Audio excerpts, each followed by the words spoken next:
Hello guys, এই যে দেখেন দর্শক, ঢেঁড়স ইনশাল্লাহ ঢেঁড়স খুব দ্রুত গতিকে হয়ে গেছে। 35 দিনে ঢেঁড়স আসবে ইনশাল্লাহ। ঢেঁড়সের পাশাপাশি আছে আপনার পাট শাক, ডাঁটা আছে এবং ঢেঁড়স 35 দিনে আসবে। সাথে দেখেন এই যে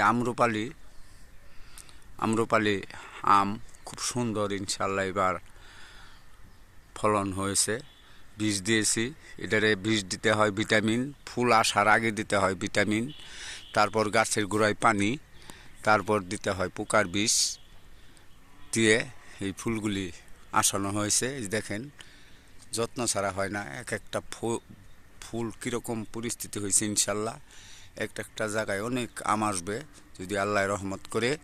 দর্শক, ভিডিওটি যদি ভালো লাগে শেয়ার করবেন, বেশি বেশি শেয়ার কমেন্ট করবেন, সাবস্ক্রাইব করবেন। সবাইকে ধন্যবাদ।